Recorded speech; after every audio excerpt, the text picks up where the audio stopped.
عالم بننے کے باوجود بھی کسی شیخ کامل کو نہیں لگتی سوالات، ہزار قسم کے سوالات پیدا ہوتے ہیں. بڑے بڑے علماء بزرگان دین کے پاس آنے کے بعد یہ علوم سمجھ میں نہیں ہے، پٹیاں کھا کے چلے گئے. پھر بعد میں جو ہے تو پھر پلٹ کے آنا پڑا، سال ہر سال زندگیاں خراب کرے، پھر پلٹ کے آنا پڑا. تو شروع میں ہدایت ہوتے ہی فوری کامل کو تلاش کر لے تو رجوع ہو کے شیخ کے پاس ہے نا اصل مقصد ان کے خروج میں رہنے کا ہے. کہ بندہ نواز رحمۃ اللہ علیہ فرمائے شیخ کو چھوڑ کے خدا کو حرم میں ڈھونڈنے جا رہا ہوں.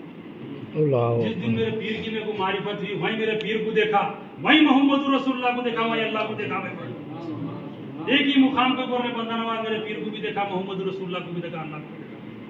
بندہ نواز رحمۃ اللہ علیہ. تو ہم کو معرفت ہونا اس کی مخروب میں رہ کے وہ سیکھ لینا. سلوک طے کرنے میں سال ہا سال لگ جاتے. اتنا آسان نہیں ہے جو لوگ آج کل چبوترے کا تصوف بنا دیے، ہوٹلوں کا تصوف بنا دیے. اتنا آسان نہیں ہے وہ اس کے باریکیاں کھلنا. ایسی بیٹھ کے باتیں کر لیتے، نہیں کھلتے الٹا گمراہ ہو جاتے. باریکی سے کھلتے اس کو آہستہ آہستہ آہستہ کاملین جو ہے اس کو، اور اس کا مین جو جڑ ہے، اس کا مصدر جو ہے قرآن اور حدیث ہے. ہم کیا کرتے ہیں تصوف پیش کبھی کس کے بھی حوالے دیتے ہیں. اب اس کا حوالہ اصل قرآن حدیث سے ہوتا پیش کرنے سے خاص ہے.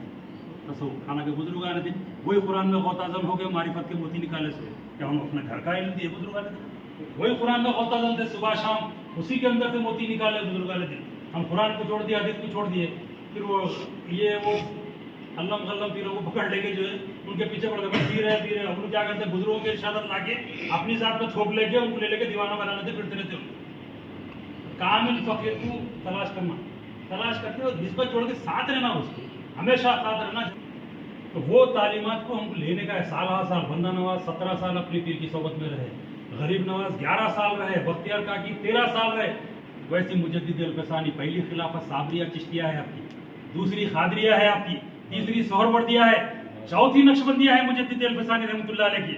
اب مجدد الفسانی کا خلق زیادہ چوتھے پیر کی طرف سے نقشبندی مشہور ہو گئے آپ لوگ، ورنہ چاروں سلسلوں کا فیضان ہے مجدد الفسانی رحمۃ اللہ علیہ. خلق کا مائل ہونا، جس صورت کی طرف مائل ہوا اللہ کا دیدار اسی صورت میں ہونے والا ہے، جس کی طرف مائل ہوا. سمجھے آپ؟ وارث پاک دیوا شریف کیا فرماتے ہیں؟ پیر کی صورت کو اچھا دل میں آنکھوں میں بسا لو، بسا لو. جس دن اللہ سے ملاقات ہوں گی اسی صورت میں ہوں گی. سنبھالو آنکھوں میں اور دل میں اس کی صورت کو وارث پاک کرتے.